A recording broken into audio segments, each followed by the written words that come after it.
Lee, you have had a very busy day today. You joined us this evening after playing in such what I imagine is a special day, the annual Cure Leukaemia charity football fundraiser at St George's Park a little earlier on today. Firstly, such a great cause.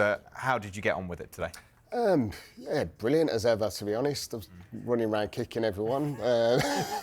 I did really well, actually. I didn't get a sending off, which was my usual forte. But it's a great day, you know, for such a great cause. You know, lots of people that work so hard behind the scenes to make these events happen, and it was really great to see some of the old players there. Clinton Morrison was in one of the worst teams there, so make sure you remind him about that, and should have got sent off. But no, it was brilliant. It just shows that, you know, the lads turn up and we're playing with different people who obviously love football, and it's great. It's a great event.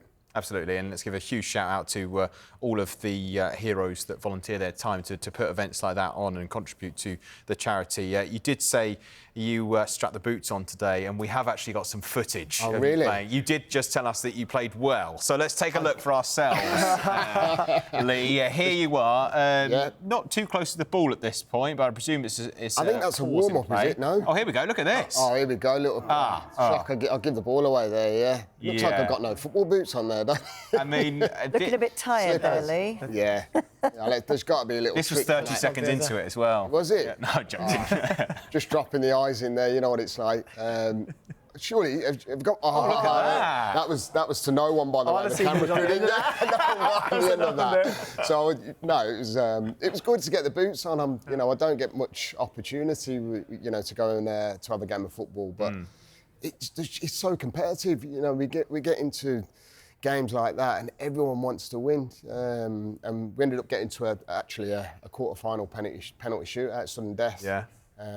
But obviously I had to stick my penalty away and get out of there, and my team won and lost to Marlon Harewood's in the semi-final. But you beat Clinton Morrison's team in the overall standings. Clinton Morrison finished bottom of the pile. He was playing for the wooden spoon. So just remember he was doing so. And the kit he had on, I wish we'd have got some footage of that because it was pink. It really suited him, to be honest, that's why. Now, it looks like you had a very interesting day because as well as playing, you had to go at some VAR simulations. How did you get on, Lee Hendry, at that?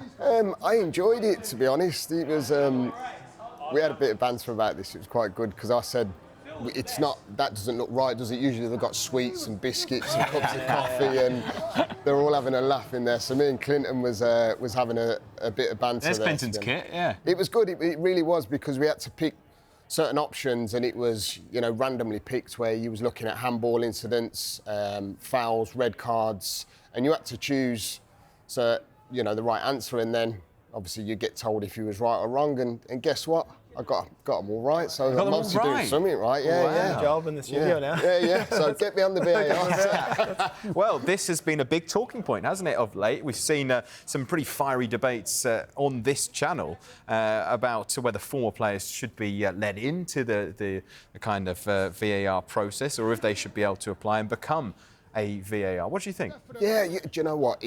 All jokes aside, I mean, I had a bit of banter with the officials there, and it's a tough game. It is, because, you know, you get certain camera angles, you got views, you've got certain things that you look at and you think, could it be? And you've got to make that decision, really, as a team.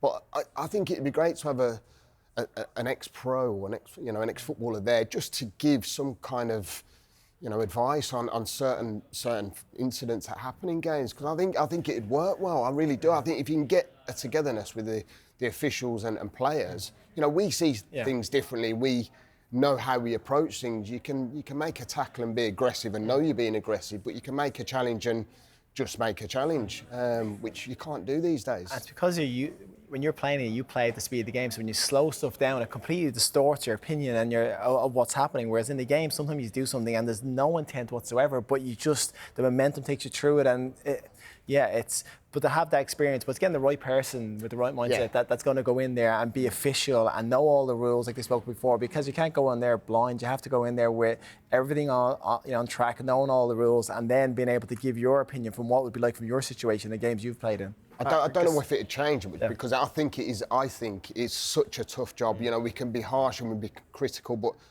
obviously we can be critical because we're expecting VAR to be spot on. It's never going to be that way, and that's where you know sometimes you have to credit what they do as a job. When they get it wrong, they certainly get landed on. You're not volunteering then?